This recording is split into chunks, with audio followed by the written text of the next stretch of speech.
অনুরাগের ছোঁয়া আজকের পর্বে দেখা যায় কুতলা দেবী নাটক করে যেন গুরুদেবের মুখ কেউ দেখতে না পারে, যার জন্য কুতলা দেবী সূর্যকে বলে, ডাক্তার সেনগুপ্ত প্লিজ এমনটা করবেন না, আমার গুরুদেবের মুখ আমি কাউকে দেখতে দেব না। ওই জায়গায় প্রবীণ বাবু পুলিশকে কল করলে পুলিশ সেখানে হাজির হয়। সেখানে পুলিশ গুরুদেবের মুখ সবার সামনে দেখে। ঠিক তখনই গুরুদেবের জ্ঞান ফিরে আসে। এই গুরুদেবের মুখ দেখে দীপা অবাক হয়ে যায় আর ভাবে এটা তো কুমার না, এই কে, কুমার কোথায় গেল? সূর্য ভাবতে লাগলো দীপা মিথ্যে বলল কেন। দীপার কথার সাথে কোনো কিছুরই তো মিল পাচ্ছি না। এই সময় দীপা বলে, ডাক্তারবাবু আমি সত্যি বলছি, আমি নিজের চোখে দেখেছি এখানে কুমার ছিল। সূর্য বলে, জয় তুই তো দেখেছিলি? কিন্তু জয় বলে, সেখানে অন্ধকার থাকার কারণে আমি ভালোভাবে দেখতে পাইনি। তখন পুলিশ গুরুদেবকে প্রশ্ন করে, গুরুদেব আপনি বলেন ঠিক কি কি হয়েছে এখানে? গুরুদেব সবার সাথে বানিয়ে বানিয়ে মিথ্যে বলে। গুরুদেব বলে, আমি সিঁড়ি দিয়ে নামতে কেউ আমাকে আঘাত করে, তখন আমি জ্ঞান হারিয়ে ফেলি। এরপর গুরুদেব রেগে বলে, শোন কুতলা, আমি অভিশাপ দিচ্ছি, তোর পরিবার শেষ হয়ে যাবে, তোর পরিবার ধ্বংস হয়ে যাবে। তোদের জন্য আজ আমার ব্রত ভঙ্গ হয়েছে, যার জন্য আমাকে 100 বছর পিছাতে হবে। তোরা ধ্বংস হয়ে যাবি, শেষ হয়ে যাবি তোরা সব কয়টা।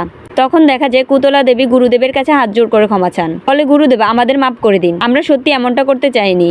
তখন কুতলা দেবী দীপাকে বলে, দীপা আপনি আর কত নিজেকে ছোট করবেন, কত নিজেকে নিচে নামাবেন? আপনার জন্য আজ আমার পরিবারে এমনটা হচ্ছে।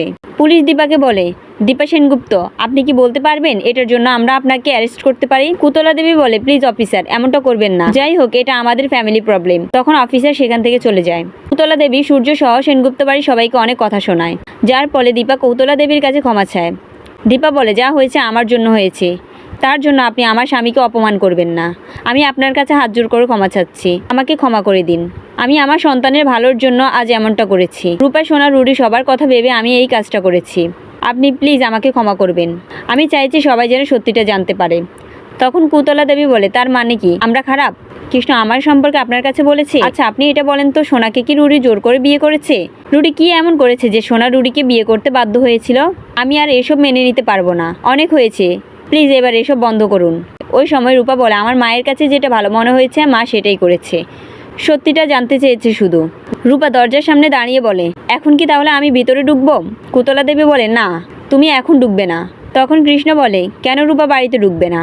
রূপা এখন থেকে তো এই বাড়িরই বউ। কুতলা বলে, আমিও এই বাড়ির বউ, এই বাড়ির তো একটা নিয়ম আছে, বউ বরণ ছাড়া বাড়িতে বউ কিছুতেই ঢুকবে না। হঠাৎ করে কুতলাকে বলে, আপনার নামের পদবী কুমার কেন? এটা তো আগে বললেন না। আপনার আর কুমারের মধ্যে কি কোনো কানেকশন আছে? কুতলা নাটক করে বলে, কুমার কি শুধুমাত্র একজনেরই নাম হয়? আচ্ছা আপনি এটা বলেন, সেনগুপ্ত পদবী কি শুধু একা আপনারই, আর কারো নাম হয় না? আমি আজ এখনই গুরুদেবকে নিয়ে চলে যাব। সোনার সন্তান বাবা ছাড়াই মানুষ হবে, ঠিক যেমন আপনি রূপাকে বাবা ছাড়া মানুষ করেছেন। তখনই সোনা এসে বলে, না। সোনা বলে, আমি সব কিছু জানি, আমি সবাইকে সত্যিটা বলবো, আমি আজ সবার সামনে সব সত্যিটা বলবো। এটা বলায় কুতলা চমকে যায় আর ভাবে, সোনা কি তাহলে সব বলে দিবে? তো বন্ধুরা তোমরা কি চাও সোনা সবাইকে সব সত্যিটা বলে দেয়? কমেন্ট করে জানাও। আর ভিডিওটি ভালো লাগলে চ্যানেলটি সাবস্ক্রাইব করে পাশে থাকবেন। ধন্যবাদ সবাইকে।